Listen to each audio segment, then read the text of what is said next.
நாடு முழுவதும் சட்டவிரோதமாக கட்டப்பட்டதாக கூறப்படும் இந்து கோயில்களை கண்டுபிடிப்பதற்காக அர்ப்பணிக்கப்பட்ட ஃபேஸ்புக் குழுவின் 2 முக்கிய நிர்வாகிகளிடமிருந்து மலேசிய தகவல் தொடர்பு மற்றும் ஆணையமான MCMC வாக்குமூலம் பதிவு செய்துள்ளது. பொது அமைதியின்மையை ஏற்படுத்தக்கூடிய இன மற்றும் மத முரண்பாடுகளை தூண்டுவதாக நம்பப்படும் தகவலை பரப்புவதற்கு சம்பந்தப்பட்ட குழு பயன்படுத்தப்படுகிறது என்று MCMC கண்டறிந்துள்ளது.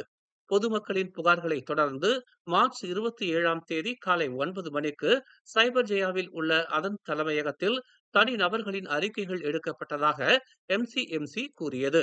ஆதாரமாக அவர்களின் மொபைல் போன் மற்றும் சிம் கார்டுகள் பறிமுதல் செய்யப்பட்டன. ஃபேஸ்புக் குழுவிலிருந்து இனத்தை தூண்டும் உள்ளடக்கத்தை நீக்குமாறு மெட்டாவிடம் 110 கோரிக்கைகளை சமர்ப்பித்துள்ளதாக இணைய ஒழுங்குமுறை ஆணையம் தெரிவித்துள்ளது.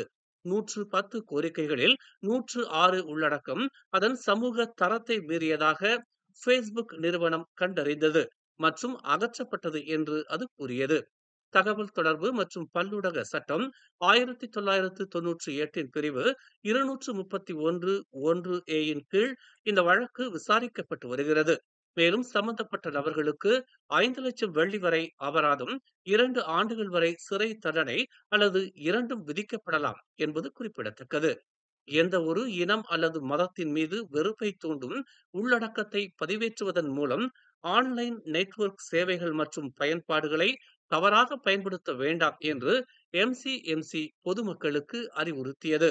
இத்தகைய நடவடிக்கைகள் சட்டத்தை மீறுவது மட்டுமல்லாமல் இந்த நாட்டில் உள்ள பல்லின சமூகத்தின் நல்லிணக்கத்தையும் அச்சுறுத்துகிறது என்று அது கூறியது. புதிய மஸ்ஜித் மடானி கட்டுவதற்கு வழிவகை செய்வதற்காக 130 ஆண்டுகள் பழமையான தேவிஸ்ரீ பத்திரகாளி அம்மன் கோயிலை இடமாற்றம் செய்யும் திட்ட விவகாரத்திற்கு பின்னர் பழைய இந்து கோயில்களுக்கான நில உரிமைகள் சர்ச்சைக்குரிய விஷயமாக மாறியுள்ளன. புத்ரா ஹைட்ஸ் ஜலான் ஹார்மோனியில் எரிவாயு குழாய் வெடித்து பயங்கரமாக தீப்பற்றிய சம்பவம் தொடர்பில் குத்தகையாளரிடம் போலீசார் விரைவில் விசாரணை நடத்த உள்ளனர். சம்பந்தப்பட்ட அந்த குத்தகையாளர் தரப்புதான் அப்பேரிடர் நிகழ்வதற்கு முன்பு அங்கு மேம்பாட்டு பணிகளை மேற்கொண்டிருந்தனர் என்று நம்பப்படுகிறது. இதுவரை எந்த ஒரு குத்தகையாளருக்கும் அழைப்பாணை விடுக்கப்படவில்லை. மேம்பாட்டு பணிகளில் ஈடுபட்ட தரப்பினர் இதுவரை அடையாளம் காணப்படவில்லை என்று சுபாங்ஜியா போலீஸ் தலைவர் வான் அஸ்லான் வான் மமாட் குறிப்பிட்டார். புலன் விசாரணை முடிவுற்றவுடன் மேல் நடவடிக்கை மேற்கொள்ளப்படும் என்று அவர் தெரிவித்தார்.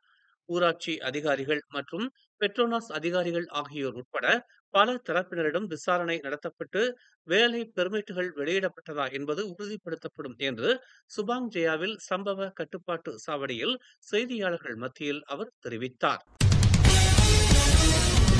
புத்ரா ஹைட்ஸ் பகுதியில் எரிவாயு குழாய் வெடித்துள்ள நிலையில் 2வது வெடிப்பு நிகழும் சாத்தியம் இல்லை என்று தீயணைப்பு மற்றும் மீட்புத்துறையின் தலைமை இயக்குனர் நூர் ஹிஷாம் முகமது உறுதி அளித்துள்ளார். 4 பிரதான குழாய்களின் வால்வுகளும் மூடப்பட்டு விட்டதால் வேறு எந்த இடத்திலும் கசிவு ஏற்படவில்லை என்பது உறுதிப்படுத்தப்பட்டுள்ளது என்று அவர் கூறினார். டெங்கில், பூச்சோங், பத்து தீகா, மேரு ஆகிய 4 இடங்களில் குழாய்கள் அடைக்கப்பட்டுள்ளன. இதனால் புத்ரா ஹைட்ஸ் பகுதியில் ஏற்பட்டிருந்த தீயை அணைக்க முடிந்தது என்று அவர் கூறினார். புலன் விசாரணையாளர்கள் பகுதிக்குள் நுழைந்து ஆய்வுப் பணியை மேற்கொண்டு வருவதால் 2வது வெடிப்பு ஏற்படும் சாத்தியம் இல்லை என்று அவர் தெரிவித்தார். தங்களின் வீடுகளுக்கு திரும்பி உடைமைகளையும் செல்ல பிராணிகளையும் எடுத்துச் செல்ல அவர்களுக்கு அனுமதி அளிக்கப்பட்டுள்ளதாகவும் அவர் கூறினார். புத்ரா ஹைட்ஸ் எரிவாயு குழாய் வெடிப்பு சம்பவத்தை தொடர்ந்து தற்காலிக நிவாரண மையங்களில் தங்க வைக்கப்பட்டிருக்கும் பாதிக்கப்பட்டவர்கள் குறித்த தகவல்களை பெற தேசிய பதிவுத்துறை களமிறக்கப்படும் என்று தெரிவிக்கப்பட்டுள்ளது. இச்சம்பவத்தின் போது சுய ஆவணங்களை இழந்த பாதிக்கப்பட்டவர்களின் தேவைகளை எளிதாக்க இந்நடவடிக்கை உதவும் என்று மகளிர், குடும்பம் மற்றும் சமூக நல மேம்பாட்டுத்துறை துணை அமைச்சர் டத்துஸ்ரீ நூராயினி அமாட் தெரிவித்தார். ஏனெனில் பாதிக்கப்பட்டவர்களில் பாதி பேர் அடையாள அட்டை உட்பட இன்னும் சில முக்கிய ஆவணங்கள் இல்லாமல் வெளியேறி உள்ளனர். எனவே தேவைப்படுவோர் எளிமையான முறையில் தங்களின் ஆவணங்களை மீண்டும் பெறுவதற்கு அவர்களுக்காக முகப்பு திறப்பும் என்று அவர் கூறினார். நேற்று புத்ரா ஹைட்ஸ் பள்ளிவாசலில் அமைக்கப்பட்டுள்ள தற்காலிக நிவாரண மையத்தை பார்வையிட்ட பின்னர் செய்தியாளர்கள் மத்தியில் அவர் இதனை தெரிவித்தார். இச்சம்பவத்தினால் அதிர்ச்சிக்குள்ளாகிய பாதிக்கப்பட்டவர்களுக்கும் உளவியல் ரீதியில் உதவுவதற்காக தேசிய நல அறக்கட்டளையின் ஆலோசகர்களையும் தமது தரப்பு பணித்துள்ளதாக அவர் குறிப்பிட்டார்.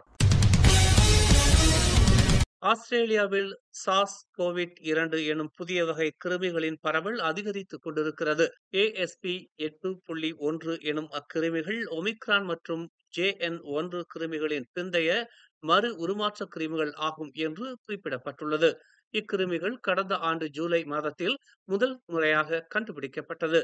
மக்களின் உடல் நலத்திற்கு அக்கிருமிகள் கேடு விளைவிக்கக்கூடியவை என்று உலக சுகாதார நிறுவனம் எச்சரித்துள்ளது. ஆயினும் அவ்வகை கிருமிகள் தற்போது உலகில் காணப்படும் இதர உருமாற்று கிருமிகளை விட ஆபத்து குறைந்தது என்றும் அது தெரிவித்துள்ளது. தற்போது COVID-19 பெருந்தொற்றுக்கு பயன்படுத்தப்பட்டு வரும் அதே தடுப்பூசிகளை இதற்கும் பயன்படுத்தலாம் என்றும் தெரிவிக்கப்பட்டுள்ளது. இதுகுறித்து பீதி அடைய தேவையில்லை என்றும் பொதுமக்கள், குறிப்பாக எளிதில் நோய் தொற்றும் ஆபத்தை கொண்டவர்கள் தொடர்ந்து விழிப்புணர்வுடன் இருந்து வருவதோடு தடுப்பூசியையும் செலுத்திக் கொள்ள வேண்டும் என்றும் கேட்டுக் கொள்ளப்பட்டுள்ளது.